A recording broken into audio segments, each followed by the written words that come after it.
So prepare to take on the Brave Battler! The only thing brave about you is that you're still willing to dab in public. Yu-Gi-Oh! Vrains is the 6th series of the Yu-Gi-Oh! franchise being announced at Jump Fiesta 2017, where it had a much different premise than what ended up being broadcast on screen. Initially, the main protagonist, Yusaku Fujiki, was described as a character who would take a try as a newbie duelist, which was much different than what we got in the final show, where Yusaku was out for revenge after being traumatized by an event known as the Lost Incident. Despite this radical and exciting shift in direction for Vrains, it suffered a lot of production problems, to the point where 13 episodes in, it had to switch directors. And out of the 46-episode first season, 4 of those episodes were clip shows, which the staff of the show over at Studio Gallop apologized for. These issues were so bad that this ended up being Gallop's last Yu-Gi-Oh! Show, with the series after it, like Sevens and Go Rush, being handled by Studio Bridge. So did Gallop's staff end their Yu-Gi-Oh! tenure on a high note? Let's cover Yu-Gi-Oh! Vrains season by season to find out. When you were falling, when life has you crawling, the impossible can win. Trust in the future, it's never a rumor. It's waiting with the wind. Oh yeah.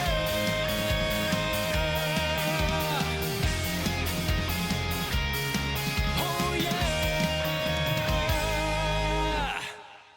Season 1 of Vrains follows Yusaku Fujiki, otherwise known as Playmaker, in the virtual world of Link Vrains, managed by Soul Technologies, where the users can hang out and duel each other. As mentioned before, Yusaku was traumatized by an event from his youth called the Lost Incident, where he was kidnapped and forced in a white room to take place in virtual duels. One of the things that got him through this tough time was a mysterious voice of a boy that kept telling him 3 things to keep going. Even after Yusaku was saved, he had a very hard time moving on and living a normal life, so once he gets a tip-off that the Knights of Hanoi might have been responsible for this event, he swears vengeance on the group. This leads us to the beginning of the show, where Yusaku's working with the older brother of one of the victims, Soichi Kusanagi, to fight against the Knights of Hanoi and Link Vrains. The inciting incident that kicks off the main conflict is Yusaku getting his hands on an AI referred to as an Ignis, who Yusaku names I, which both Soul Technologies and the Knights of Hanoi want for their own motivations. This leads to most of Season 1's duels revolving around players challenging Yusaku for the Ignis. Now let's get into complaining about the first major problem with Vrains, the over-focus on Yusaku. I know that sounds weird since Yusaku's the main character and driver of the plot, so of course the show would be focused on him, but this comes to the detriment of other important aspects of the show, like the other characters. Speaking of those other characters, let's talk about how Vrains handled the power of friendship. I know the power of friendship trope has been often a derided part of Yu-Gi-Oh! By casual fans who mock it, but they work for a lot of these shonen series for a reason. It's a universal and important theme all ages can understand, which is why I find it strange that Yusaku doesn't really form much meaningful connections with the sidecast throughout the show. Not with Go, nor with Aoi. Hell, his relationship with Soichi feels purely business most of the time. The only interesting dynamic he has with other characters is Ai and Revolver in Season 1, who we'll get to in a bit. I understand the meaning behind this choice, that Yusaku is traumatized in the Lost Incident, which prevents him from making meaningful connections with others, but I feel like Season 1 should have let the sidecast like Go and Aoi into his life more often, which could have helped him get over his trauma via making those connections. It doesn't help that Yusaku doesn't really have chemistry with many of the players he duels with, both in and out of battle, so on top of being underdeveloped, the sidecast ends up feeling like empty bodies to be saved or confidants for bigger events. And look, Yusaku's a cool guy. I like him a lot, especially towards the end of the season where he confronts Revolver in the real world and learns more about the Lost Incident, but it can get a bit annoying with how the series glorifies Yusaku as this super cool, awesome duelist who doesn't need anyone to win. In fact, throughout the entire show, Yusaku only lost 2 duels and both of them were draws. Granted, Yusaku has the least amount of on-screen duels of any Yu-Gi-Oh! Protagonist, so it isn't that big of an issue as others make it out to be, but it's still a bit wid-swervy. Even minor character flaws to overcome would be really helpful in making Yusaku more fleshed out. On the bright side, I really like his dynamic with Ai, who, unlike him, likes cracking wise and showing off compared to the more reserved Yusaku. This conflict of personalities leads to fun banter between the two, which helps that I'm a sucker for Ai's character archetype of comedy relief mascot character. As for the other characters, Go is probably the most well-developed of the sidecast in Season 1. He's a wrestler-themed duelist who's quite popular in Link Vrains, though despite his success, he lives in a small warehouse and donates most of his money to charity. He's a stand-up and charismatic guy, but he doesn't really have a challenger competition, so when Playmaker comes into the scene and steals the show, Go gets pissed that he isn't getting much attention since he's so used to being the center of it. Which shows that he's flawed not from greed, but from ego, though it's a different kind of ego than I love myself so much ego, rather than the kind of ego where he wants to carry the entertainment of joy of his audience himself without help from others. I like Go a lot, though I find it a shame that after Season 1 his development is all downhill from here. Then we have Aoi, otherwise known as Blue Angel in Link Vrains. Let me say this to start. Yu-Gi-Oh! Is awful with most most of its female characters. They'll have entertaining personalities and a great character arc start, though towards the second half of their arc they'll always get massively mistreated. And Aoi breaks the mold by being screwed over in the first half of the series. Oops. I think the most memorable thing about Aoi is how you can tell her story from her character design. She's plain and timid in the real world, but colorful and bombastic in Link Vrains. There, she masquerades as a popular idol duelist based on a fairy tale her brother read to her as a kid to cheer her up. I think this could be quite relatable to a lot of internet users, since much like Aoi, a lot of us base our online usernames and personas over media we really like to form our ideal self-image. Outside of that, I will commend that they do try to make Aoi active in the plot by having her save civilians and dueling the big villains, even if she does lose against the villains most of the time, which could be partial sexism, but I blame it more so on shonen storytelling's need to have the protagonist beat the main villain. I do think Aoi's a competent character, she just needed a few more wins, or even better, more character interactions with Yusaku early on, which brings up a problem I have that Yusaku, Aoi, and Go are not friends and only interact for serious business, even if there's a lot of potential for interesting character work here, especially since all three characters start off from a place of independence or loneliness, which is a perfect setup for power of friendship theming. Side rant aside, the Knights of Hanoi are serviceable villains. Nothing too stand out, minus Spectre, who was one of the victims of the Lost Incident, who didn't get traumatized by it because he was having so much fun, which is a really cool setup that unfortunately doesn't go anywhere. As for Revolver, otherwise known as Ryoken, he believes that eradicating the Ignis is ultimately the best for humanity for a complicated but really fascinating reason. His father, Dr. Kogami, was the man who set the Lost Incident into motion by forcing Yusaku and the other kids to participate in virtual duels to create the 6 AI programs of free will called the Ignis. Horrified by the pain of the children, Ryoken called Soul Technologies to stop the incident from progressing any further. The Ignis were completed before the project was stopped, but after running some tests, Dr. Kogami deduced that the AIs would destroy humanity, but the doctor was infected with a virus that caused him to be on the edge of death. He's only surviving thanks to being hooked up on network machines, which led him to form the Knights of Hanoi to find and destroy the loose AIs, with Ryoken leading the crew under the name Revolver. Granted, we learned most of this backstory in one episode towards the end of the season, with little hints and foreshadowing in other episodes, but it's a darn good info dump when it does happen. Season 1 admittedly doesn't give Revolver a lot to work with till the end, but his later appearances in other seasons where he accepts his misdeeds and gets his motivation of wiping off the AIs validated when they do become the main thread of Season 2 is some very compelling character work. Now that we discussed the characters, let's talk about the main hook of Yu-Gi-Oh!, the card game. Now, I'm no expert on the Yu-Gi-Oh! Card game, but I do know how to play it casually, and I'd like to think I'm half competent at knowing what makes an entertaining anime duel, and Vrains is complicated in that area. I really like the visual of our characters surfing on a data storm, even if it does retread 5Ds as turbo duels a bit, but I think that's a cool thing to retread, since speed duels provide visual variety and exciting movements and mix things up from duel to duel. That's all fine and dandy, but my main problem with Vrains' duels comes with the skills. I actually think this is a much better way to mechanically spice things up than Arc V's action dueling, since skills are usable as an alternative format in the card game and in the popular Duel Links game. The best skills showcased in Vrains are the ones that provide benefits in exchange for a risk, like giving up life points to draw more cards, or summoning monsters with equal or less attack points than how much damage you just took. But the main problem comes in Yusaku's skills, Storm Access. If Yusaku has 1000 or less life points, he can use Storm Access to gain a new Link monster from the Data Storm, which is almost always the card that helps him win the battle he's in. Now, I don't mind Yusaku gaining new cards throughout the series, but I wish they handled it like Zexo, where the protagonist gets a new card after the battle instead of being a Deus Ex Machina in the middle of the battle. Luckily, as the series goes on, this happens less and less, but when it does happen, it does take a lot of the tension out of the duels for me, even if I yelling, "Seize the wind, Playmaker!" is pretty hype. Even with that glaring flaw, I really love Yusaku's cards, both mechanically and visually, so much so that my main deck in Master Duel consists of Cyberse and Link cards. I will admit that Link cards feel pretty standard when it comes to Yu-Gi-Oh! Summoning gimmicks, especially coming off Arc Vive's Pendulums, but hey, I still like using them a lot anyway. While Season 1 of Vrains has a lot of problems, I'd still say it edges out to being good overall. It's an entertaining, if heavily flawed ride, with a lot of missed potential it could have capitalized on, but when it does hit, it hits really good. But now it's time to go forward with Season 2 of Vrains. The main plot of Season 2 revolves around the whereabouts and motivations of the other Ignis, with Lightning and Windy wanting to destroy humanity and Aqua and Earth wanting to help it, which leads to a whole bunch of conflict. The Ignis AIs have very fun and distinct personalities, though my favorite of the new Ignis introduced is Flame, a snarky know-it-all who is quick to anger. He is the partner of the big main addition to the cast this season, Takeru, aka Soulburner. Takeru is one of the victims of the Lost Incident, who found out that his parents died within months after he was missing, which caused even more despair. Though, after meeting up with Flame and learning that the Playmaker guy who saved Link Vrains was also a victim of the Lost Incident, who was confronting his past, he was inspired to join the fight as Soulburner. I really like Takeru. He's probably one of the best characters in Vrains. He has a fiery passion, both in his admiration for Playmaker and in his hatred towards Soul Technologies and the Knights of Hanoi. And unlike Playmaker, he relies on his AI partner a lot early on to make sure he's doing the right thing, which leads to some really emotional moments when the two get separated later on in the series. Though despite this great new character, the treatment of some of the older characters isn't great, like with Go, who was once one of the best side characters last season, becomes a lame bounty hunter who gets corrupted by Ignis data and never really recovers with his character low. I get that he still has some beef with Playmaker, but I don't think this is the way to explore that beef. For Season 2 and 3, Go doesn't really have a lot of agency, it's just there to be an extra hand for the plot to use occasionally. Hell, I'd argue that Go is treated worse in Season 2 than Aoi, since at least Aoi finally gets some wins this season and goes through a cool character arc when Aqua tells her about her friend who was in the lost incident and how that friend never forgot about her and kept Aoi in her thoughts, which remotivates her to keep doing good. Granted, this revelation would have been better if we learned about Aoi's friend earlier in the show, but even so, it's good character drama. Unfortunately, Season 1 is probably the weakest of the 3 Vrains seasons to me. Yeah, it has less clip shows and better pacing, but unlike Season 1 where everything came together at the end, Season 2's final episodes fell apart for me thanks to the confused and dull direction they took the final boss Bohem in. I get that even he's supposed to be confused about his purpose in the story initially, but he's supposed to figure out that purpose by this point in the story, and I don't think that came through well in the show proper. I liked his backstory of him being created by lightning, but both in terms of personality and motivation, he's a severe downgrade from Revolver in terms of final bosses. Season 2 of Vrains is a weird case where it does some things better and some things worse than its predecessor, but ultimately it's fine. However, even with less clip shows, production problems still plague the team over at Studio Gallop, which would cause Vrains Season 3 to be less than 20 episodes in the last Yu-Gi-Oh! Project Gallop would work on. So this season isn't just the ending of an entry of a popular series, it's the ending for an entire era of that series. And man,